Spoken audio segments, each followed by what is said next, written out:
नमस्कार मित्रों। राजस्थान इतिहास में जयपुर के कछवाहा राजवंश के बारे में हमने बात की थी। कछवाहा वंश हमने पूरा कर लिया। आज जो है हम मारवाड़ के राठौड़ वंश की बात करेंगे। मारवाड़ के राठौड़ वंश का जो शासन था उससे संबंधित हम बात करेंगे। यहाँ इस मैप में आप देख रहे हो, ये देखिए, यहाँ से लेकर ये जो क्षेत्र है, ये क्षेत्र उस समय जो है आपके मारवाड़ रियासत में था या मारवाड़ का भाग था। हालांकि प्रारंभ में सिरोही भी मारवाड़ के अधीन ही था, मारवाड़ के ही साथ माना जाता है, लेकिन सिरोही में हमने पढ़ लिया, वैसे सिरोही में चौहानों का शासन था। यहाँ जैसलमेर में भाटियों का शासन था ऊपर, और बीकानेर में बाद में यहीं से मारवाड़ से ही राठौड़ वंश की एक नई शाखा निकलती है। राव बीका ने यहाँ पर राठौड़ वंश की स्थापना की थी। यहाँ ऊपर वैसे भाटियों का शासन पहले से था। ये शेखावटी क्षेत्र है, ठीक है।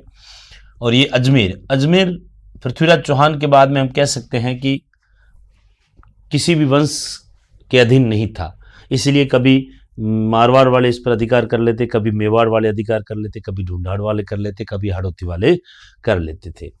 क्योंकि यहाँ पृथ्वीराज चौहान तृतीय की जब मोहम्मद गौरी से लड़ते हुए मृत्यु हो जाती है तो अजमेर में किसी वंश विशेष का शासन नहीं रहा, इसलिए सभी आस पड़ोस के लोगों ने जो है इसको अपने अधीन रखने की जो कोशिश की, और हमेशा कभी लड़ते रहे, कभी ये लड़ते रहे, कभी इनके पास, कभी इनके पास। और दिल्ली से, ये वैसे दिल्ली के अधीन था मूल रूप से। अगर मोहम्मद गौरी की बात करें पृथ्वीराज चौहान के बाद में अजमेर दिल्ली के अधीन हो जाता है, ठीक है। तो आज जो है हम मारवाड़ के बारे में बात करेंगे कि मारवाड़ में जो है वो राठौड़ वंश जो है वो कहाँ से उत्पन्न हुआ और इसके कौन कौन से शासक थे।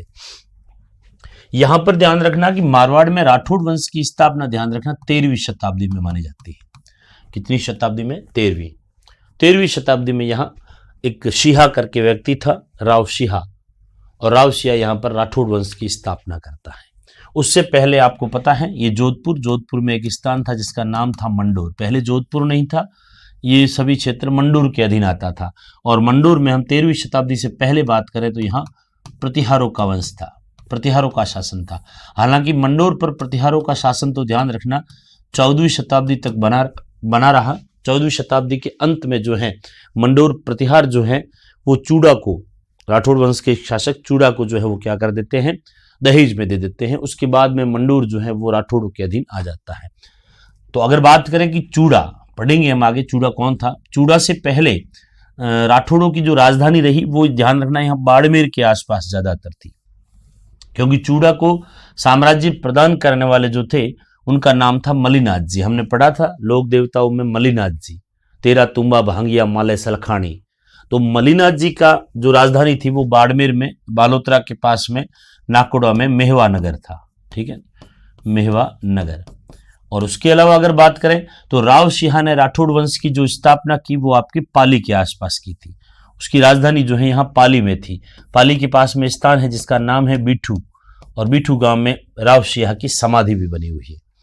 तो पाली के पालीवाल ब्राह्मणों और भीड़माल के ब्राह्मणों के कहने पर ही राव शिहा कहते हैं कि इस क्षेत्र में जो है ब्राह्मणों को लूटने वाले लोगों की हत्या करता है या लूटने वाले लोगों से इनकी रक्षा करता है, इसलिए यहाँ के ब्राह्मणों ने राव शिहा को अपना रक्षक बना दिया, और यहीं से जो है राव शिहा का ये वंश, राठौड़ वंश जो है वो प्रारंभ होता है।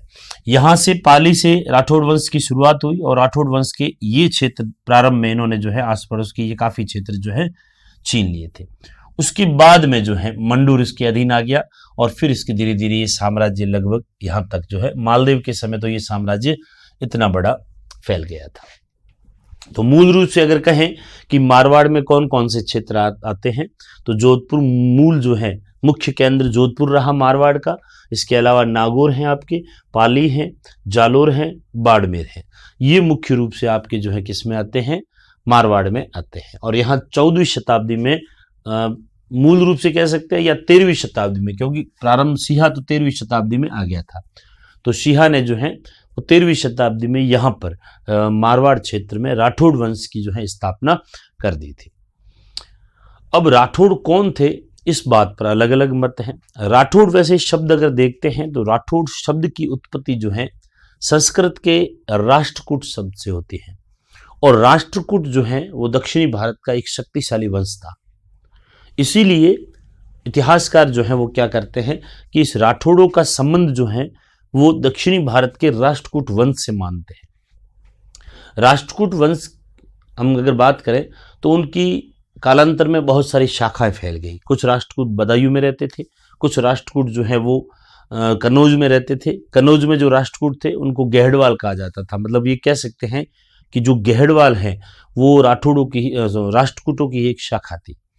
इसीलिए ज्यादातर इतिहासकार जो है इनको कन्नौज या गहड़वाल से उत्पन्न मानते हैं राठौड़ों को। और इन दोनों में भी ज्यादातर जो मानते हैं वो कन्नौज से मानते हैं। कन्नौज का शासक था जिसका नाम था जयचंद। पृथ्वीराज चौहान के समय हमने जयचंद के बारे में पढ़ा था, आपको पता होना चाहिए। जयचंद की पुत्री संयोगिता और पृथ्वीराज चौहान की प्रेम कहानी जो है इतिहास में प्रसिद्ध है। तो जयचंद को भी जो है मोहम्मद गोरी हरा देता है। मोहम्मद गोरी जयचंद पर आक्रमण करता है और उससे कन्नौज छीन लेता है। तो जयचंद के बाद में जो आपके शासक हुए वो कन्नौज के आसपास शासन करते थे। जयचंद के बाद में हरिश्चंद्र नाम करके एक व्यक्ति शासक बना और हरिश्चंद्र के बाद में एक शेतराम करके एक शासक बना। और शेतराम के एक पुत्र होता है जिसका नाम था सिहा। तो राव सिहा जो है शेतराम का पुत्र था। मतलब कह सकते हैं कि जयचंद की तीसरी पीढ़ी में था। जयचंद के बाद में हरिश्चंद्र, हरिश्चंद्र के बाद में शेतराम और शेतराम के बाद में राव सिहा। और राव सिहा अपने कुछ साथियों के साथ कहते हैं कि यहाँ ये पुष्कर जो अजमेर वाला क्षेत्र है, यहाँ पर पुष्कर में जो है यहाँ पर तीर्थ यात्रा पर आया था। कुछ लोग कहते हैं कि यहाँ कन्नौज से निकला था और यहाँ से ये तीर्थ यात्रा करते हुए जो है कहाँ जा रहा था, आपके गुजरात जा रहा था। ठीक है, तो गुजरात जब ये जा रहा था तो यहाँ पुष्कर में ये कुछ समय ठहरता है। तो पुष्कर में ब्राह्मण जो है वो तीर्थ यात्रा को कोई आए थे, वो भीनमाल के ब्राह्मण थे, यहाँ पर यात्रा के लिए आए। तब यहाँ पर कुछ मुस्लिम लुटेरों ने आक्रमण कर दिया उन ब्राह्मणों को लूटने के लिए। तब राव सिहा ने बड़ी वीरता दिखाई और वीरता दिखाते हुए उन ब्राह्मणों की रक्षा की और मुस्लिम लुटेरों को मार भगाया। तब जो है इन ब्राह्मणों ने पूछा कि भाई आप कौन हो, कहाँ से आए हो। तब इसने बताया कि भाई मैं तो कन्नौज के राजा शेतराम का पुत्र हूँ और यहाँ से जा रहा हूँ आपके कहाँ पे तीर्थ यात्रा पे निकला हुआ हूँ। तो लोगों ने कहा कि यार यहाँ हम काफ़ी लोगों से परेशान हैं, अगर आप यहाँ रहते हुए हमारी रक्षा करो तो बड़ी दया होगी, कृपा होगी। और कहते हैं कि वो यहाँ से इनको लेकर कहाँ चले आते हैं, पाली चले आते हैं। पाली के ब्राह्मणों, पहले हम अगर उससे पहले पढ़ते हैं तो आपको पता है कि पाली में भी नाडोल क्षेत्र था और नाडोल चौहानों के अधीन था। और अब जो है यहाँ पर एक चौहानों की एक शाखा है जिसका नाम है बालेचा चौहान। तो यहाँ पर बालेचा चौहान भी ब्राह्मणों को परेशान करते थे। तो वो ब्राह्मण जो है अपने भाई बंधु जो पाली में ब्राह्मण रह रहे थे उनके पास में इस आदमी को लेकर आए, सिहा को, कि यार ये आदमी जो है हमारी रक्षा कर सकता है। तो राव सिहा जो है पाली में रहते हुए पालीवाल ब्राह्मणों की रक्षा करता है बालेचा चौहानों से। तो इस बहादुरी से, इस वीरता से ब्राह्मण जो है वो प्रसन्न हो जाते हैं और कहते हैं कि राव सिहा को अपना जो है क्या बना देते हैं, रक्षक बनाते हैं। कबीले का, पहले कबीले थे छोटे छोटे हम कह सकते हैं, तो ब्राह्मण जो है उनको रक्षक बना देते हैं। ब्राह्मणों का जो मुखिया था जिसका नाम था जशोधर ने कहते हैं कि राज तिलक करते हुए राव सिहा को अपना रक्षक नियुक्त कर दिया, अपना राजा नियुक्त कर दिया। और इसी प्रकार जो है राव सिहा द्वारा यहाँ राठौड़ वंश की स्थापना हुई। राव सिहा के वंशज ही राठौड़ कहलाते हैं। पाली में ही एक क्षेत्र है बीठू, और बीठू में आज भी राव सिहा की जो है वो समाधि बनी हुई है। तो 1237 ईस्वी में कहते हैं कि राव सिहा ने यहाँ पर जो है मारवाड़ क्षेत्र में राठौड़ वंश की स्थापना की और यहीं पर रहते हुए पाली को अपनी राजधानी बनाई। और पाली के पास में जो बीठू है वहां पर 1273 ईस्वी में राव सिहा की मृत्यु होगी। राव सिहा के यहाँ आने की तिथि तो हमारे पास स्पष्ट रूप से है नहीं, लेकिन इसकी मृत्यु की तिथि हमारे पास स्पष्ट रूप से है, क्योंकि बीठू गांव जो पाली है, बीठू गांव पाली में एक लेख मिलता है जिसको बीठू का लेख कहते हैं। उस पर जो है राव सिहा की मृत्यु दिवस या मृत्यु तिथि जो है वो लिखी हुई है। वो मृत्यु तिथि जो है वो 1273 ईस्वी लिखी हुई है। तो हम अनुमान लगा सकते हैं कि 13वीं शताब्दी में यहाँ पर जो है क्या हुआ था, राठौड़ वंश की स्थापना हुई। उसके बाद आने वाले जो शासक थे, आने वाले जो वंशज थे सिहा के, उन्होंने अपने क्षेत्र को विस्तारित किया और विस्तारित करते हुए यहाँ तक ये क्षेत्र को फैला दिया। और जब मलिनाथ शासक बनते हैं तो मलिनाथ ने अपने, हम कह सकते हैं कि भतीजे राव चूड़ा को साम्राज्य सौंप दिया और राव चूड़ा मंडोर पर अधिकार कर लेता है। वैसे मंडोर राव चूड़ा को जो है वो दहेज में दिया गया था, ठीक है। और मंडोर को अपना कौन बनाता है, राजधानी चूड़ा बनाता है मंडोर को, और फिर मंडोर से जो है राजधानी आपकी जोधपुर चली जाती है जब राव जोधा जोधपुर नगर की स्थापना करता है।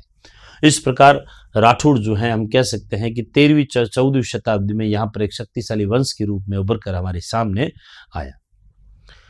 तो ये राठौड़ों के बारे में हम बातें लिख देते हैं। राठौड़ों की दो ध्यान रखना उपाधियां भी ध्यान रखना। एक तो इनको रणबंका कहा जाता है। रणबंका तो सामान्य है, आपने पढ़ा होगा, रणबंका राठौड़ मतलब जो रण में जो है बांके मतलब जवान की तरह जो है वीरतापूर्ण लड़े, रणबंका। और एक था कमदज, कमदज भी इनको कहा जाता है, कमदज राठौड़ों को कहा जाता है। कमदज का अगर अर्थ निकाले तो सामान्यतः अर्थ ये आता है कि ऐसे राजा या ऐसे व्यक्ति जो उपकार को नहीं भूलते हो, क्योंकि चुंडा को जो है मंडोर उपकार में दहेज में दिया गया था और चूड़ा इस बात को कभी भूला नहीं था। तो कमदज और रणबंका ये दोनों ही जो हैं किसके उपाधियां किसकी हैं, आपके राठौड़ों की उपाधियां मानी जाती है। तो राव सिहा प्रारंभ करें, उससे पहले मैं सामान्य जानकारी जो हमने बात की है वो अपन लिख देते हैं।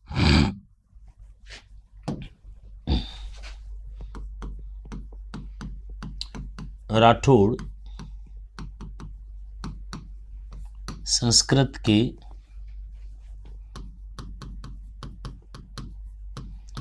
राष्ट्रकूट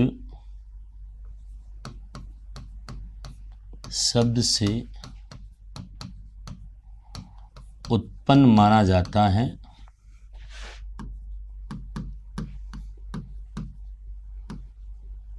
उत्पन्न माना जाता है जो दक्षिण भारत में एक शक्तिशाली वंश था, ठीक है।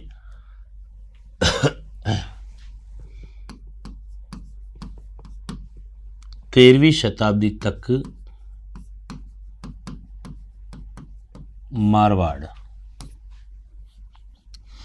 मारवाड़ में जोधपुर,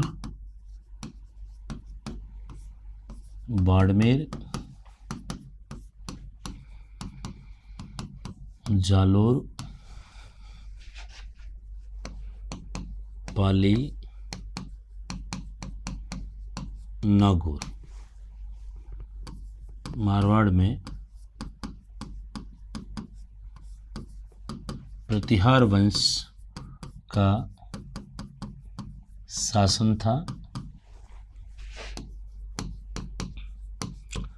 लेकिन 13वीं सदी में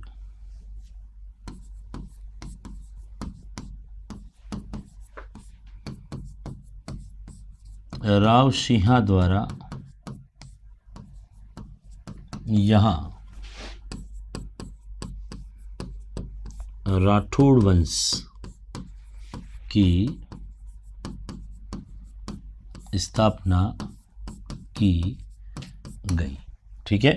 तो 13वीं शताब्दी से पहले अगर बात करें तो यहाँ प्रतिहारों का बोलबाला था, लेकिन 13वीं शताब्दी के बाद में जो है यहाँ पर राठौड़ वंश की स्थापना किसने की, राव सिंहा ने की।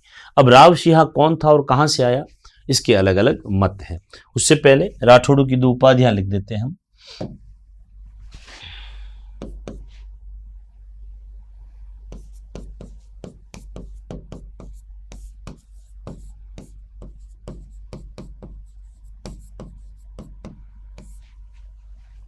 राठौड़ों की उपाधियां,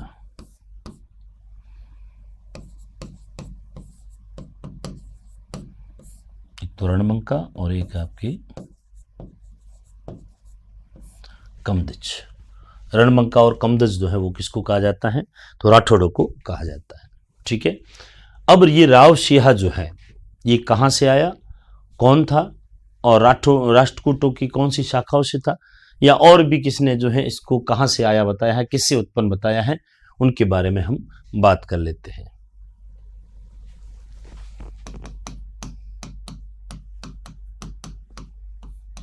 राठौड़ों की उत्पत्ति संबंधी मत।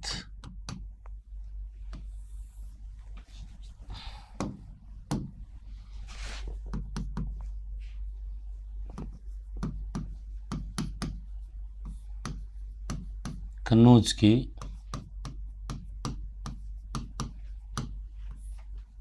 गहड़वाल,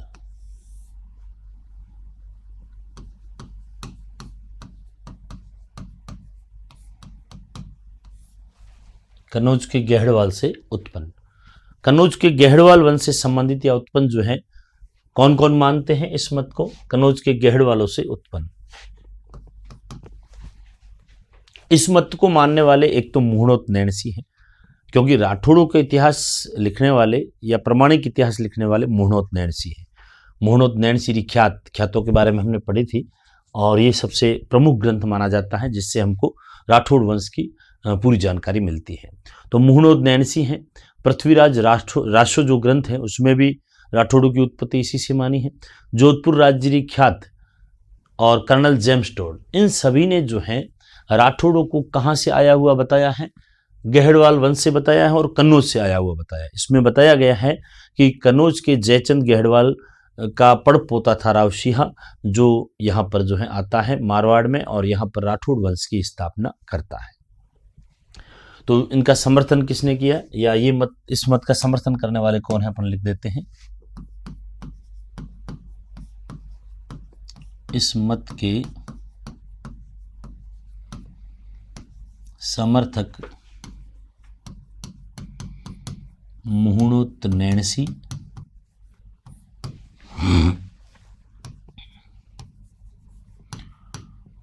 पृथ्वीराज राशो, मुहणोत नैणसी ख्यात भी लिख सकते हैं, पृथ्वीराज राशो, जोधपुर राज्य रिख्यात मुरारजान द्वारा लिखी गई थी। जोधपुर राज्यरी ख्यात कर्नल जेम्स टोड,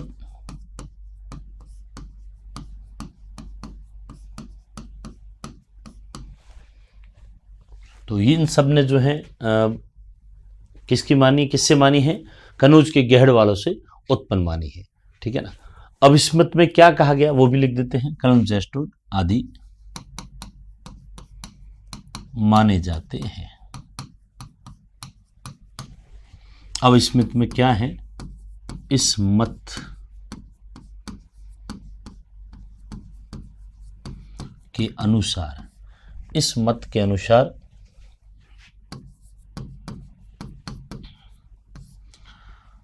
कन्नौज में जयचंद गहड़वाल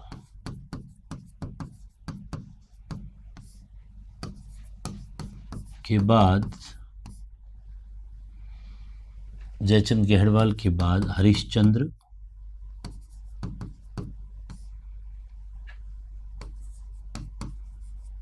और श्वेतराम शासक बनते हैं।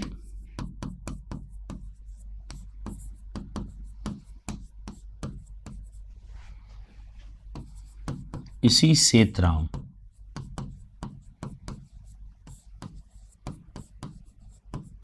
का पुत्र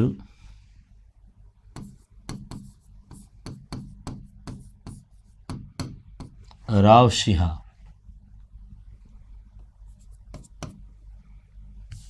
ने, या राव सिंह, इसी श्वेतराम का पुत्र राव सिंह मारवाड़ में राठौड़ वंश की स्थापना करता है।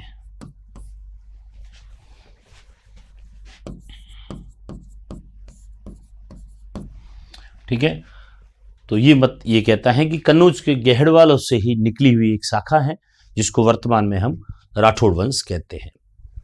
तो ये मत मानने वाले कौन है? तो मोहन नैन श्री ख्यात ग्रंथ है, पृथ्वीराज रासो है, जोधपुर राज्य ख्यात है, और इतिहासकार कर्नल जेम्स टोड जिसको राजस्थान इतिहास का हम जनक कहते हैं। ठीक है।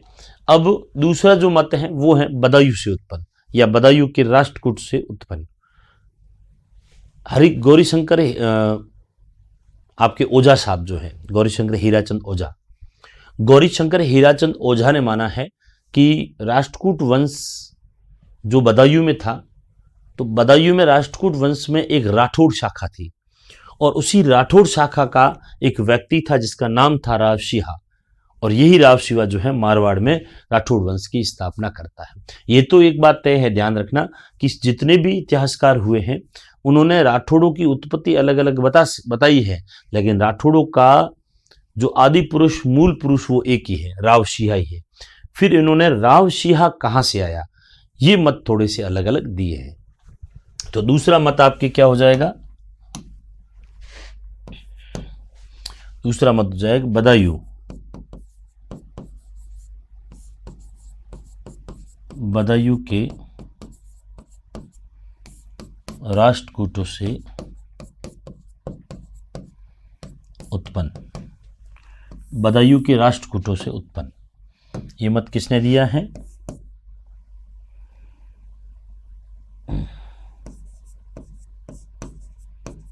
यह मत डॉक्टर गौरीशंकर ओझा ने दिया। इस मत के अनुसार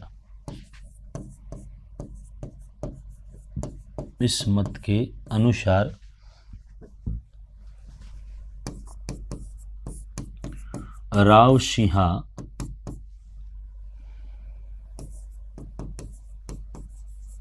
बदायूं के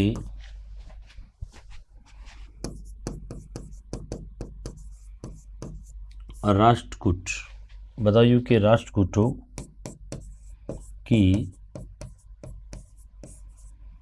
राठौड़ शाखा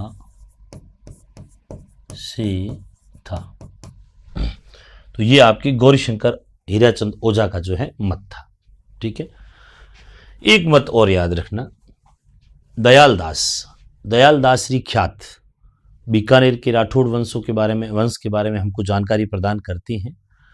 तो उसमें बीकानेर के राठौड़ तक जानकारी तो है ही, बीका से फिर आगे और जानकारी प्रदान की तो ये वापस यहाँ तक आ गए कि बीका जो है वो जोधपुर से आया। अब जोधपुर के राठौड़ कहाँ से उत्पन्न हुए तो उसमें एक अलग मत मिलता है, थोड़ा सा याद रखना, वो कभी नहीं पूछा गया। ये दोनों जो है प्रबल मत माने जाते हैं, लेकिन थोड़ा सा याद रखना। तो दयाल दास ने उत्पत्ति ब्राह्मणों से मानी है।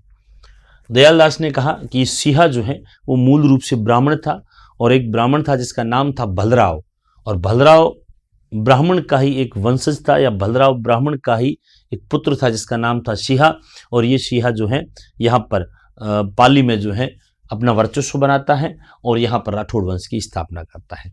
हम ये कह सकते हैं कि ये मत शायद इन्होंने इसलिए दिया है क्योंकि राव सिहा जो है प्रारंभिक रूप से ब्राह्मणों के जो क्षेत्र है वहां पर ही अपना शासन स्थापित करता है। तो दयालदास का ये मत हो सकता है कि उन्होंने कहा कि ये ब्राह्मण ही था जिसने अपनी शक्ति को बढ़ाया और ब्राह्मणों को बार बार जो लूटने वाले लोग आते थे, एक बार इसने हिम्मत करके उनका सामना किया और फिर जो है वो अपनी शक्ति को बढ़ाता गया और इस प्रकार जो है उसने यहाँ पर अपना साम्राज्य स्थापित कर दिया और बाद में इसी ब्राह्मण के वंशज जो है वो राठौड़ कहलाए। तो ये तीसरा मत भी आप थोड़ा सा याद रखना, सिर्फ नाम याद रखना है आपको, बाकी इसमें कुछ है नहीं। तीसरा मत है भलराव ब्राह्मण से उत्पन्न, भलराव ब्राह्मण से उत्पन्न।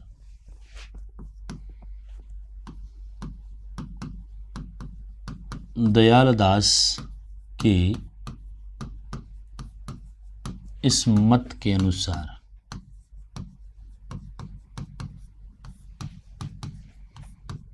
राव सिंहा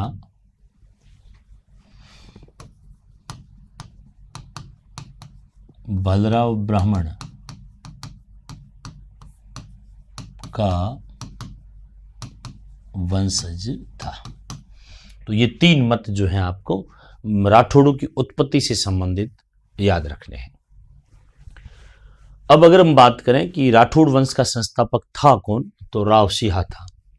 राव सिंहा जो हैं, राव सिंहा के बारे में भी एक कहानी प्रचलित है जो आपने सुन रखी होगी कि राव सिंहा का जब जन्म हुआ तो क्षेत्राम के घर जब जन्म हुआ, गढ़वालों में, या राठौड़ वंश कह सकते, राष्ट्रकूटों की शाखा थी गढ़वाल, वहां पर जन्म हुआ। जन्म के समय कुछ अशुभ संकेत मिलते हैं ब्राह्मणों द्वारा। जब उसका नामकरण, जब उसका जो हम कह सकते एक भविष्य देखने की बारी आई, तो उन्होंने कुछ अशुभ संकेत देखे, गलतफहमी का शिकार हो गए होंगे। तो उन्होंने राजा से कहा कि भाई आपके जो ये बच्चा हुआ है ये बड़ा अशुभ है, और इस इतना अशुभ है कि इसका असर जो है आप पे पड़ सकता है, आपके राज्य पे पड़ सकता है, इस कारण इसको मारना ही उचित रहेगा। राजा जो अपने राज्य को बचाना चाहता था, क्षेत्राम ने अपने मंत्रियों से, कुछ लोगों से कहते हैं कि कहा कि इसको जो है आप मार दीजिए। कहते हैं कि भीलू को जो है बच्चा दे दिया कि आप जाके मार दो इसको।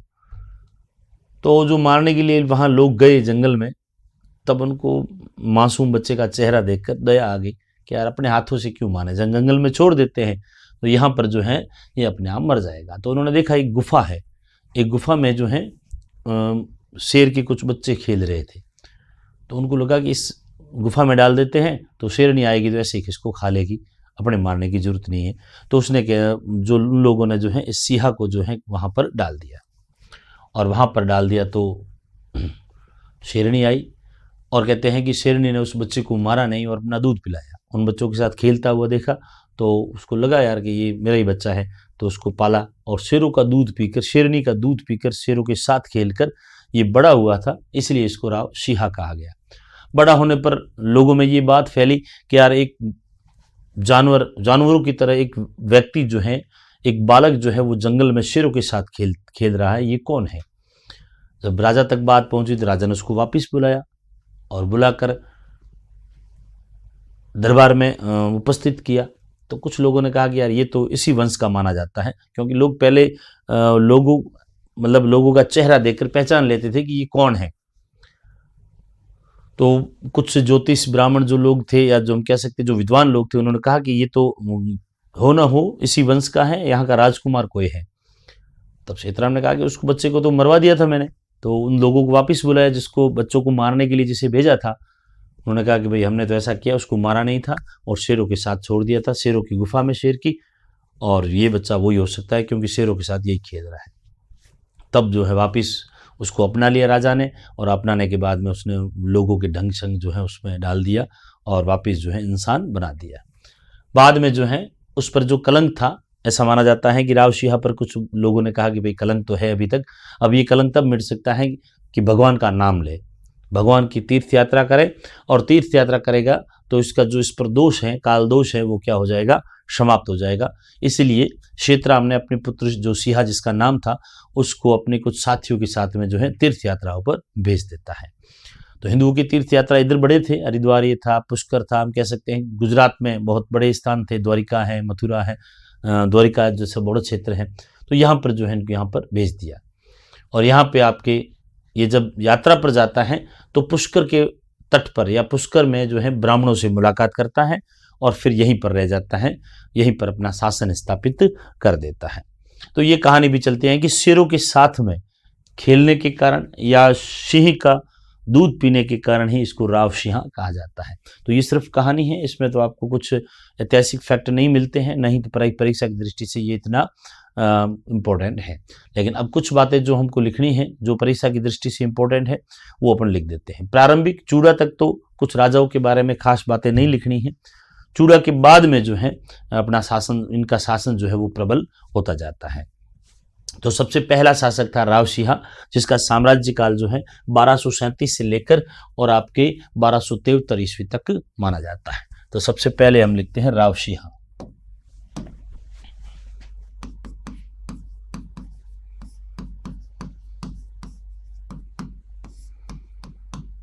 राव सिंह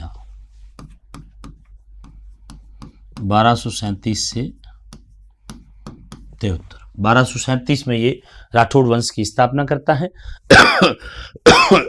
और 1273 में इसकी मृत्यु हो जाती है। तो अभी हम 2-4 बातें वैसे हम पहले कर चुके हैं कि ये कन्नौज के चेतराम का पुत्र था, जो धार्मिक यात्रा के लिए पुष्कर होते हुए द्वारिका की तरफ या गुजरात की तरफ जा रहा था। बीच में पुष्कर में भीनमाल के ब्राह्मणों के आग्रह पर मुस्लिम लुटेरों ब्राह्मणों की उनकी रक्षा करता है। बाद में पाली के ब्राह्मणों के कहने पर बालेचा चौहानों को हराता है और तब यहाँ के सभी ब्राह्मणों ने मिलकर और इस राव सिंह को अपना क्या बना दिया, मुखिया बना दिया, रक्षक बना दिया और राज तिलक कर दिया। ब्राह्मणों का एक नेता था जिसका नाम था जशोधर। जशोधर ने जो है इसका राज तिलक कर और इसे अपने कबीलों का जो है वो क्या बना दिया, रक्षक नियुक्त कर दिया। इस प्रकार जो है इसने पाली के आसपास 1237 13वीं शताब्दी में राठौड़ वंश की स्थापना कर दी थी। और पाली में जो बेठू गांव का जो लेख मिलता है वहां पर राव सिंह के बारे में हमको जानकारी मिलती है और वहां पर लिखा हुआ है कि 1273 ईस्वी में जो है बिठू गांव में ही राव सिंह की मृत्यु हुई और यहीं पर इनकी समाधि बनी हुई है। 3-4 पॉइंट यहां पर हम लिख देते हैं, ठीक है।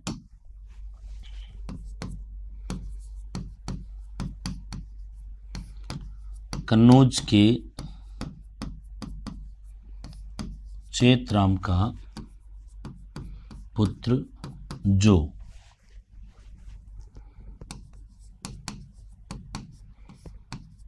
पुष्कर होते हुए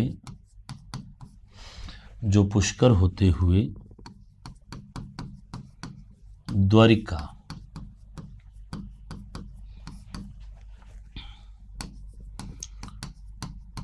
की तरफ धार्मिक यात्रा के लिए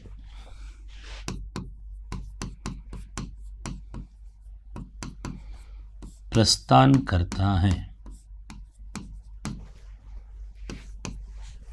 ठीक है।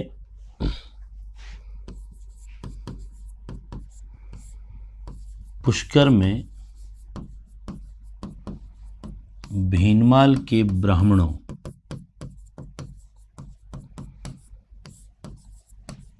के कहने पर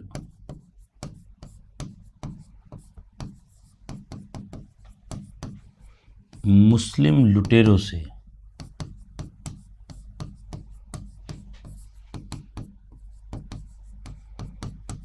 ब्राह्मणों की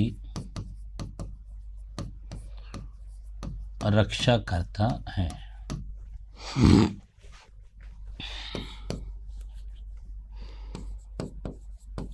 पाली के पालीवाल ब्राह्मणों के आग्रह पर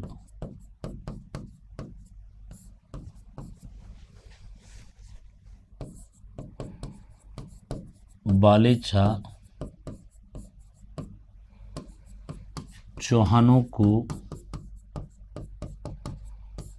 परास्त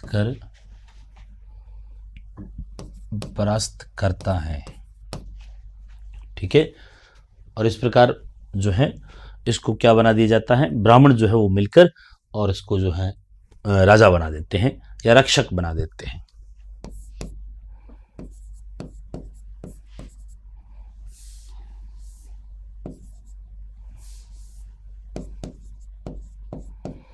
बारह सौ 37 में ब्राह्मणों के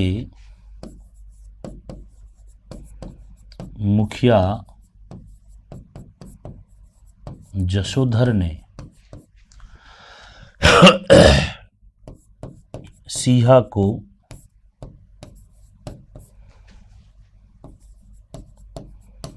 अपने क्षेत्रों का रक्षक नियुक्त किया।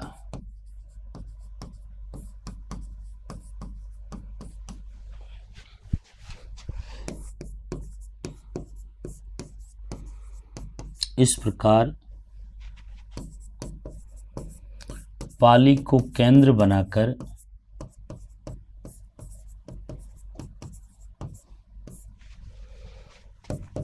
1237 में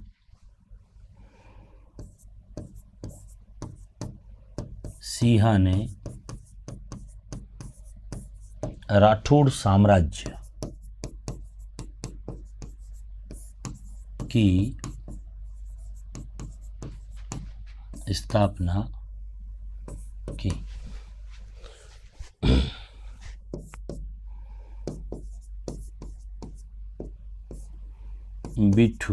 बिठू है पाली। लेख के अनुसार, बिठू लेख के अनुसार 1273 ईस्वी में सिंहा की मृत्यु हुई। ठीक है, तो 1273 ईस्वी में इसकी यहीं पर रहते हुए, पाली में रहते हुए क्या हो गई, मृत्यु हो गई। और इसकी जो समाधि बनी हुई है वहां पर एक लेख लिखा हुआ है और समाधि आपके बिठू गांव में बनी हुई है और बिठू गांव है आपके पाली में।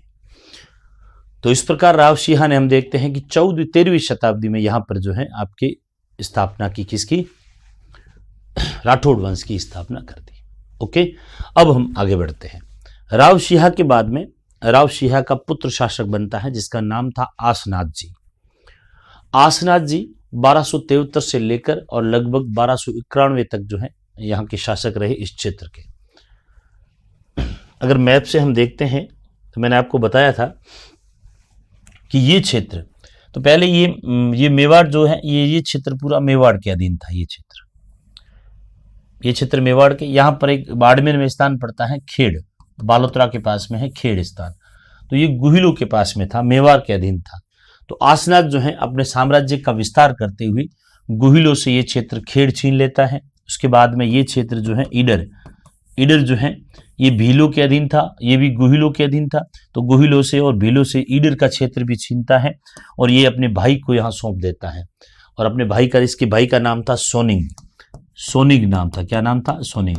तो आसनाथ ने ईडर में भी राठौड़ साम्राज्य की शाखा स्थापित कर दी या साम्राज्य स्थापित कर दी।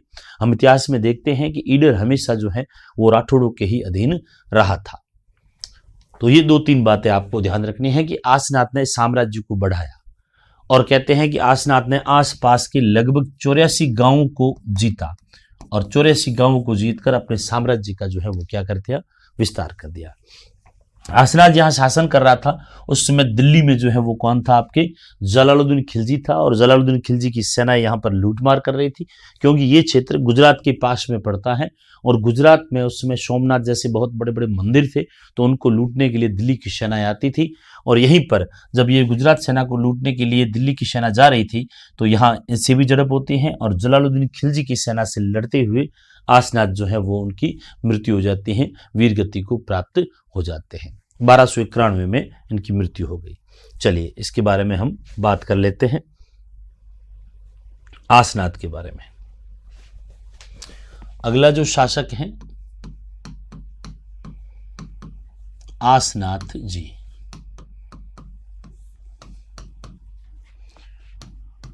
बारह सौ 73 से आपकी 1291 ईस्वी।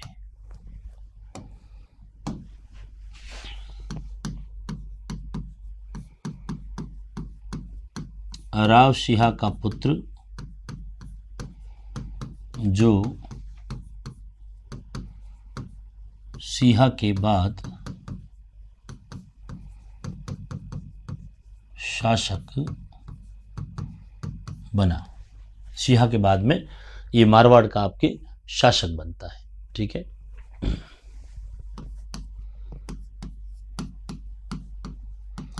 गुहिलों से खेड़ क्षेत्र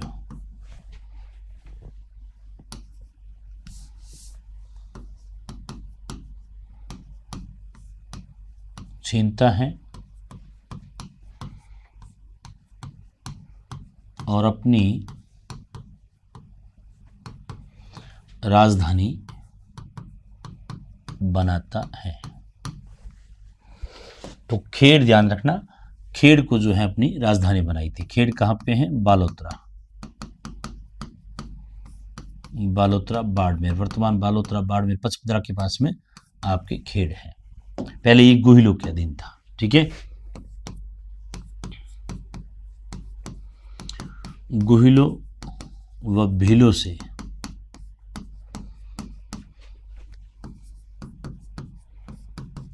ईडर क्षेत्र छीनकर भाई सोनिंग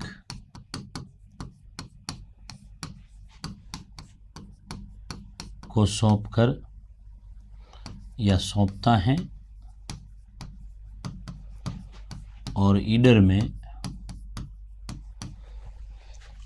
राठौड़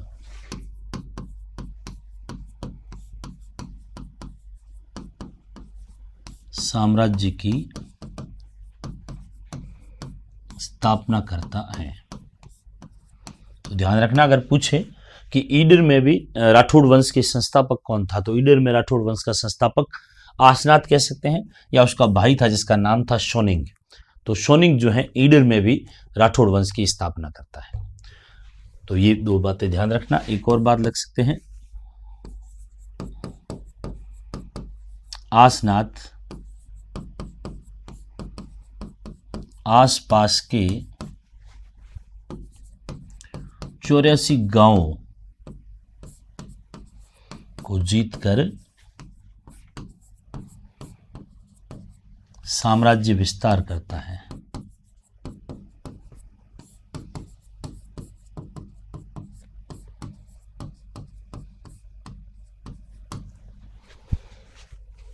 और लास्ट पॉइंट लिख देते हैं, 1291 ईस्वी में आसनाथ जलालुद्दीन खिलजी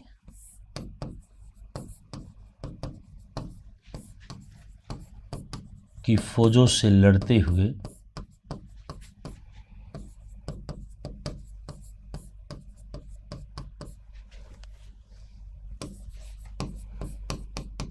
वीर गति को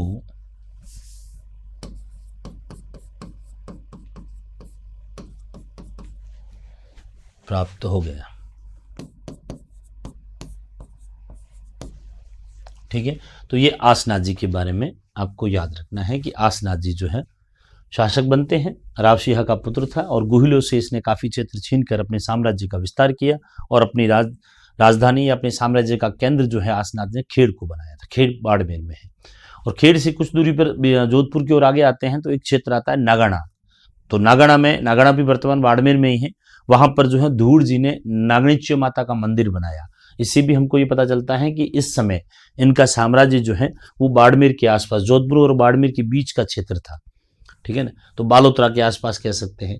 मलिनाथ तक यही प्रशासन था इनका। और मलिनाथ जी के बाद में जब चूड़ा को मंडोर दे दिया जाता है तो इनकी राजधानी का केंद्र जो है वो मंडोर चला जाता है। ठीक है ना, मतलब पाली से स्टार्ट होकर और धीरे धीरे ऊपर जोधपुर की तरफ चला जाता है। इनके बाद में जो शासक बने थे उनका नाम था आपके धूड़ जी राठौड़। धूड़ जी राठौड़, धूड़ जी राठौड़ 1291 ईस्वी से 1309 ईस्वी, धूड़ जी राठौड़। एक दो बातें ध्यान रखनी। सबसे इंपॉर्टेंट यही है कि धूड़ जी ने राठौड़ों की कुल देवी नागणेश्वरी माता का जो है क्या बनाया था, मंदिर बनाया था। ठीक है, और ये प्रतिहारों से लड़ते हुए मारा जाता है क्योंकि उस समय यहाँ पर प्रतिहारों का छोटे मोटे प्रतिहार जो है वो अपने अपने अलग अलग क्षेत्रों में बंट गए थे और प्रतिहारों ने जो है राठौड़ों के साम्राज्य में आक्रमण कर दिया था, इसलिए उनसे लड़ते हुए अपने प्राणों की आहुति दे देते हैं। धूड़ जी के बाद में 4-5 राजा बनते हैं, सिर्फ नाम याद रखने हैं जिनके बारे में कुछ विशेष जानकारी हमारे पास है नहीं, जैसे भीम हैं, कनकवाल हैं, जलन सिंह हैं, छाड़ा जी हैं, तिड़ा जी हैं और तिड़ा जी के पुत्र थे जिनका नाम था मलिनाथ जी। मलिनाथ जी के बारे में हम लोक देवताओं में पढ़ चुके हैं। मलिनाथ जो है वो जीते जी अपना साम्राज्य जो है वो अपने भाई को सौंपते हैं, हालांकि वीरमदेव को, लेकिन वीरमदेव की मृत्यु हो जाती है तो वीरमदेव के बाद में उसके पुत्र को सौंप देते हैं जिसका नाम था रावचूड़ा। और राव चूड़ा को हम कह सकते हैं राठौड़ वंश का वास्तविक संस्थापक माना जाता है, वो हम बात करेंगे। और राव चूड़ा ने ही मंडोर को अपनी राजधानी बनाई थी। तो धूड़ जी के बारे में 2-3 बातें ही याद रखनी है, ज्यादा कुछ है नहीं।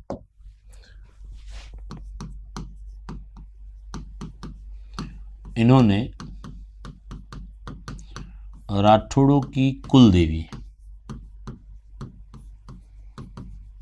नागणीच्या माता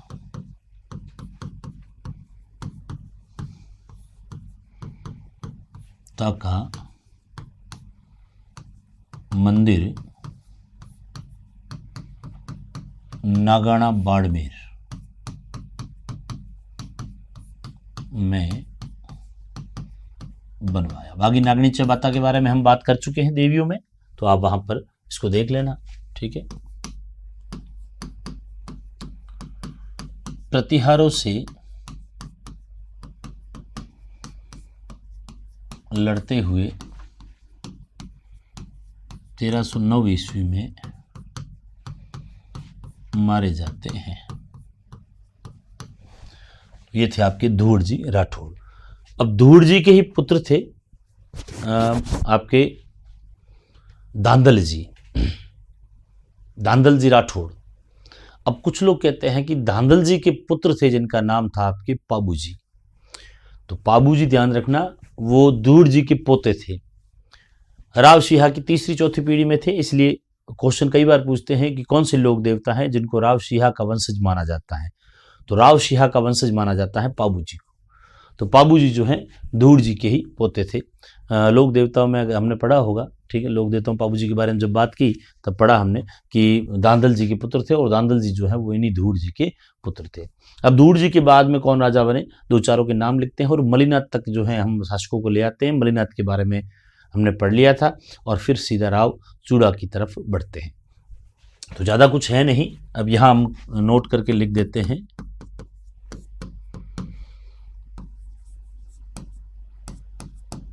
धूड़ जी के बाद क्रमशः, ये तो मैं ऐसे ही बता रहा हूं, वैसे इनका कोई औचित्य नहीं, कभी नहीं पूछेंगे आपको। धूड़ जी तक 3 राजा याद रखना, उसके बाद में चूड़ा से आगे जो है वो सभी राजा आपके इंपॉर्टेंट होंगे। तो धूड़ जी के बाद में 3-4 राजा जैसे भीम है, कनकावल है, जनसी है, क्रमशः भीम,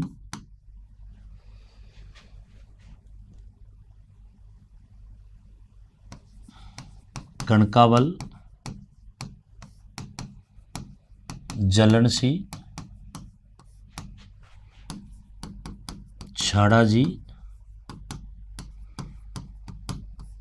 तिड़ा जी, या इन्हीं को कहा जाता है सलखा जी,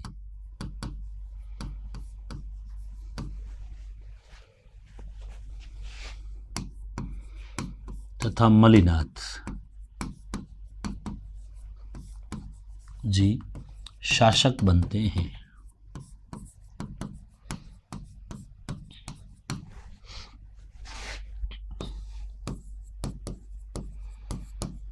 मलिनाथ जी मारवाड़ में लोक देवता के रूप में पूजे जाते हैं। इन्होंने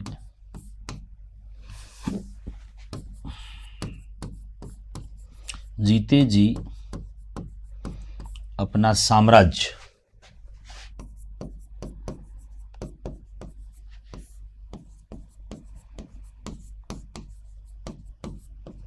अपने भतीजे चूड़ा को सौंप दिया। ठीक है, तो ये मलिनाथ जी जो हैं वो अपना राज्य चूड़ा को सौंप देते हैं। अब जो आपके शासक बनेगा उसका नाम है राव चूड़ा, और राव चूड़ा से जो है इनकी वंशावली मूल रूप से अगर हम बात करें तो एक शासक वर्ग के रूप में वास्तविक रूप से यहीं से इनकी वंशावली प्रारंभ होती है। चूड़ा 1394 में शासक बना और 1423 ईस्वी तक जो है राव चूड़ा शासक रहा। राव चूड़ा की अगर बात करें, प्रारंभिक बात करें तो मलिनाथ जी मलिनाथ जी जब मलिनाथ जी का जो है ध्यान रखना, मलिनाथ जी की जो आपके राजधानी थी वो मेहवा नगर थी। मेहवा नगर वर्तमान में आपके नाकोड़ा के पास में स्थित है, बालोतरा में, ठीक है ना। मेहवा नगर के पास थी। इनका एक भाई था मलिनाथ जी का, जिसका नाम था वीरमदेव, और वीरमदेव को उसमें शेरगढ़ की जागीर दी गई थी। ये तो भक्त व्यक्ति थे, भगवान थे, तो इनको राजपाट में ज़्यादा मोह माया थी नहीं, इसलिए इन्होंने जीते जी ही अपना साम्राज्य जो है वो किसको दे दिया, वो दे दिया आपके वीरमदेव को सौंप दिया।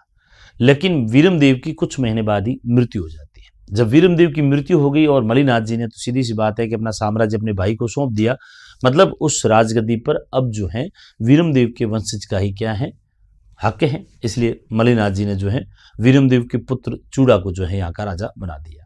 मतलब कह सकते हैं कि उसके बाद में चूड़ा को अपना साम्राज्य सौंप दिया। वीरमदेव की मृत्यु के समय चूड़ा बहुत ही छोटा था, तो इस चूड़ा का लालन पालन बाड़मेर में गांव है कड़ऊ, और कड़ऊ चारणों का गांव है, तो कड़ऊ गांव में आल्हा चारण करके था, उसके संरक्षक में पहले ये चूड़ा का जो है क्या हुआ, लालन पालन हुआ। चूड़ा जो थोड़ा बड़ा हो जाता है तो मलिनाथ जी ने आदेश दिया कि चूड़ा को जो है यहाँ पर ले आए, मतलब मेहवा नगर मलिनाथ जी के पास में ले जाया जाए, और चूड़ा को जो है बाद में कहाँ भेज दिया गया, मलिनाथ जी के संरक्षक में भेज दिया, संरक्षण में भेज दिया। और ऐसा माना जाता है कि मलिनाथ जी उसमें जीवित थे, और मलिनाथ जी ने जो है लालन पालन किया चूड़ा का, और वहीं रहते हुए उसकी चूड़ा की शिक्षा पूरी की, उसको युद्ध नीति के बारे में भी बताया, और जब वो चूड़ा योग्य हो गया तो उसको अपना साम्राज्य, मतलब मारवाड़ का साम्राज्य जो है वो सौंप दिया। उस समय मलिनाथ, अगर हम बात करें, मलिनाथ जी जो हैं वो लोक देवता थे तो थे ही, उससे पहले उन्होंने कई मुस्लिम टुकड़ियों को हराया था, अपने साम्राज्य को जो है बचाए रखा था, तो एक वीर योद्धा भी थे। और मलिनाथ तक आते आते राठौड़ साम्राज्य एक शक्तिशाली वंश के रूप में, राठौड़ वंश जो है वो आस पड़ोस में लोकप्रिय हो गया था। उसी समय प्रतिहारों की शक्ति पूरी तरह से लगभग समाप्त होगी इस समय, ठीक है। प्रतिहार अब छोटे छोटे टुकड़ों के रूप में, कबीलों के रूप में रहने लगे, और छोटी छोटी उनके पास जागीर थी। उनमें से एक मंडोर क्षेत्र, जहाँ से प्रतिहार उठे थे, वहाँ पर भी प्रतिहारों का ही शासन था। अब प्रतिहारों की एक इंदा शाखा थी। प्रतिहारों में एक व्यक्ति था जिसका नाम था इंदा, तो उस इंदा व्यक्ति के पास मंडोर था। मंडोर पुराना, हम कह सकते हैं बहुत पुराना ऐतिहासिक स्थल था। मंडोर में शासन, मंडोर एक दुर्ग बना हुआ था मंडोर में। इस क्षेत्र का हम कह सकते हैं कि अभी तक जो दुर्ग है वो मंडोर दुर्ग ही है, और दुश्मन जो है हमेशा दुर्गों को छीनने की कोशिश करता था, इसीलिए मुस्लिम शासक इन क्षेत्रों पर लूटमार करते रहते थे। आपके मालवा का सुल्तान था जिसका नाम था निजामुद्दीन, तो मालवा के सुल्तान ने जो है मंडोर पर आक्रमण कर लिया और प्रतिहारों से मंडोर छीन लिया।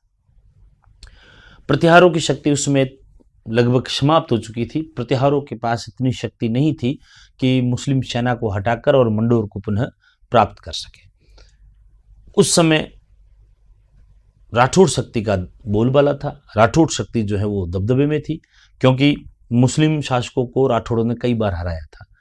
तुरंत अगर हम बात करें, उस समय मलिनाथ जो मेहवा नगर के शासक थे, तो मलिनाथ ने निजामुद्दीन को उसके घर जाकर ही मालवा में ही हराया था। और मलिनाथ के पुत्र जगमाल जो है बड़ी वीरता दिखाते हैं।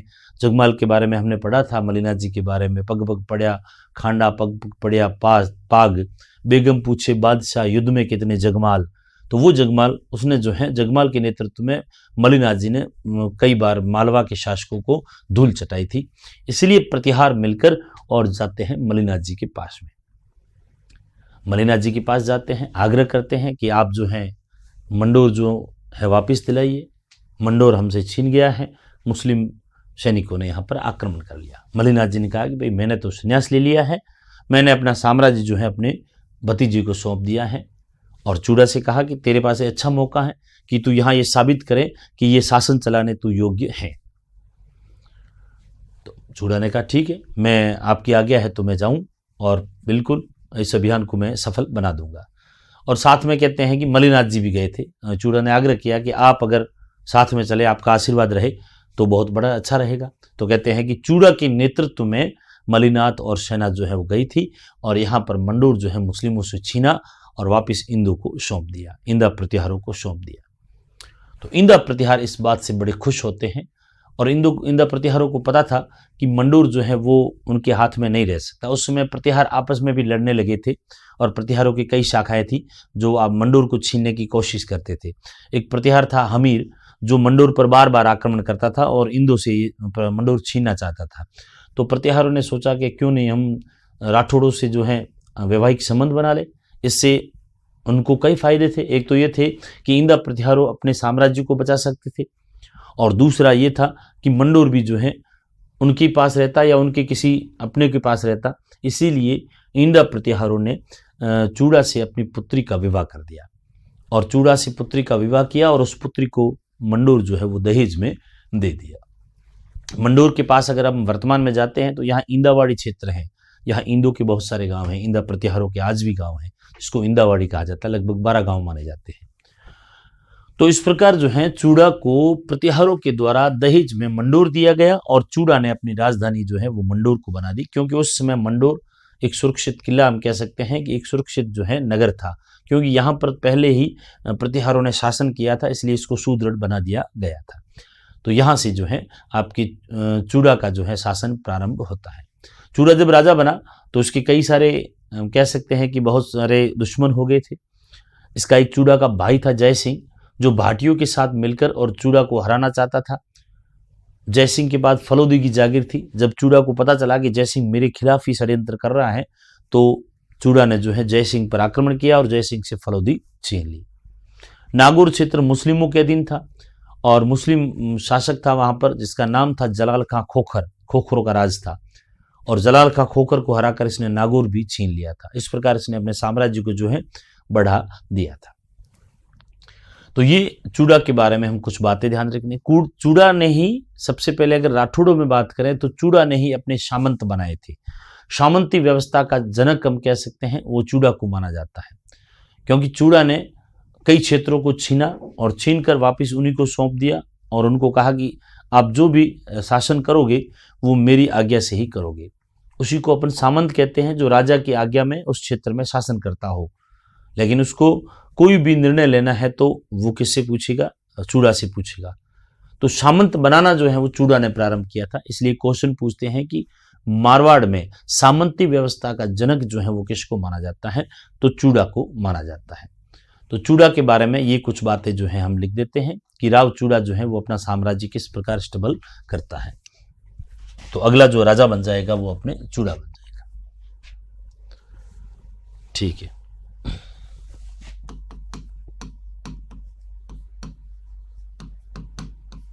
राव चूड़ा।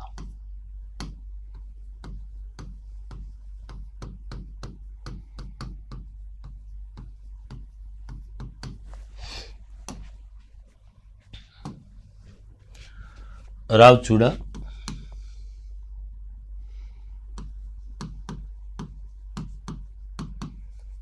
मलिनाथ जी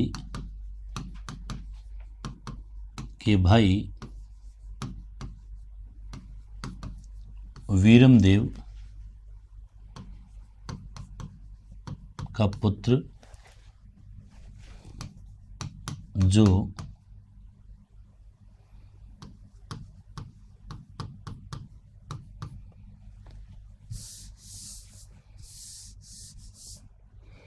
पुत्र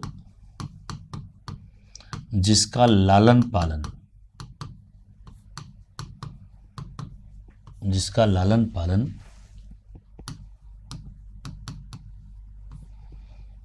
कलाऊ गांव के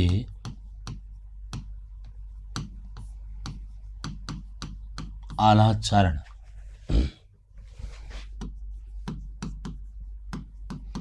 के यहाँ हुआ।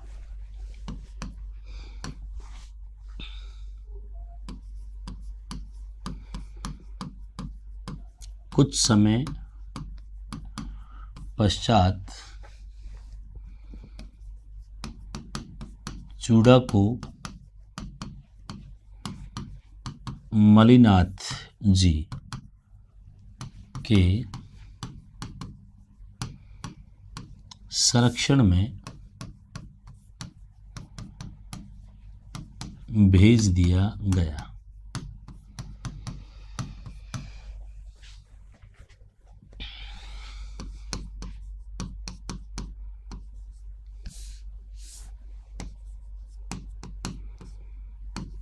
चूड़ा के योग्य होने पर मलिनाथ जी ने अपना साम्राज्य चूड़ा को सौंप दिया।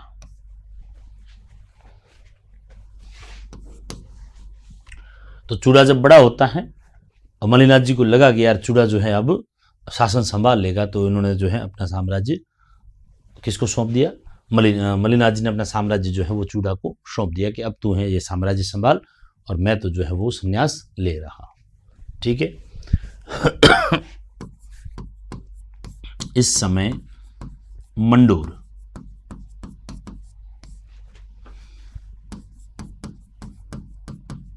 प्रतिहारों की इंदा शाखा के अधीन था, जिनसे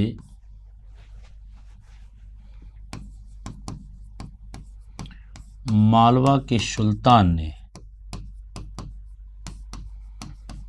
ने मंडोर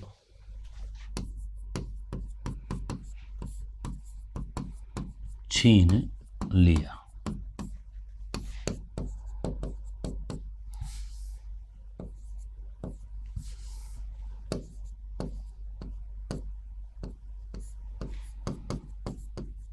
इंदा प्रतिहार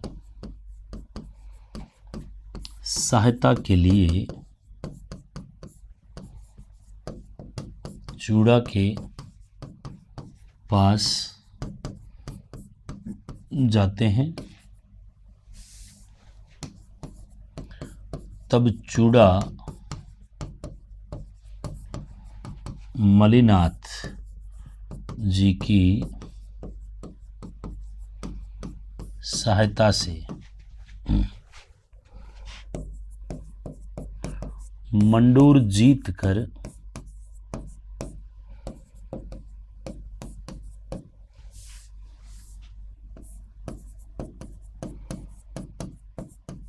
इंदा प्रतिहारों को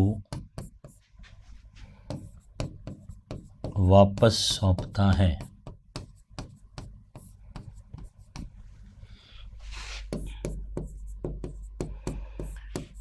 इंदा प्रतिहार खुश होकर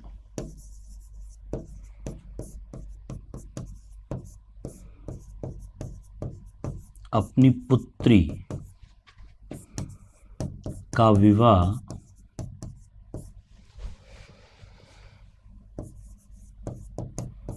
चूड़ा से करते हैं और मंडोर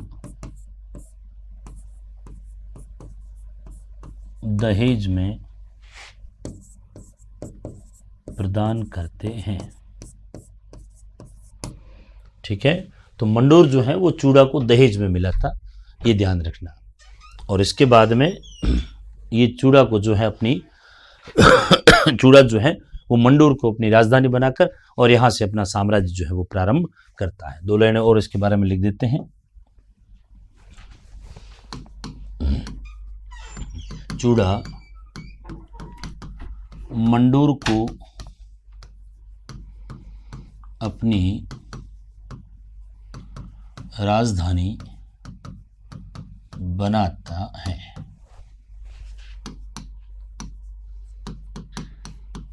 चूड़ा ने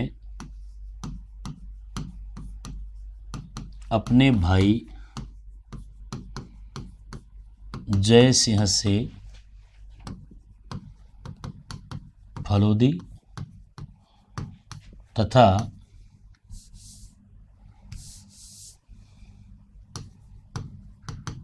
जलाल खां से नागौर क्षेत्र छीना।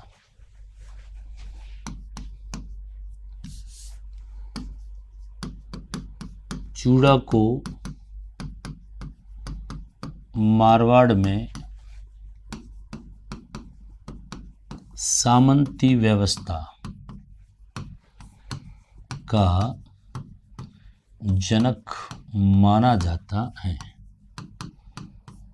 आगे हम पढ़ेंगे कि सामंती व्यवस्था का वास्तविक जनक जो है वो जोधा को माना जाता है, क्योंकि जोधा ने प्रॉपर तरीके से जो है सामंत बनाना प्रारंभ कर दिया। हालांकि हम कह सकते हैं कि छोटे स्तर पर जो है चूड़ा ने भी अपने सामंत बना लिए थे, लेकिन वास्तविक रूप से जो है वो किसने बनाए थे, वो आपके जोधा ने बनाए थे। जोधा इसका ही पोता था, आपके चूड़ा का पोता था, रणमल का पुत्र था। तो ज़्यादा कुछ है नहीं, उसके बारे में हम पढ़ लेंगे। अब इसके निर्माण कार्य भी लिख सकते हैं। चूड़ा की एक पत्नी थी जिसका नाम था आपकी चांद कुंवरी, और चांद कुंवरी ने जोधपुर में चांद बावड़ी का निर्माण किया। एक चांद बावड़ी ध्यान रखना आपके कहाँ पे है, जोधपुर में भी है। चूड़ा की रानी चांद कुंवरी ने जोधपुर में चांद बावड़ी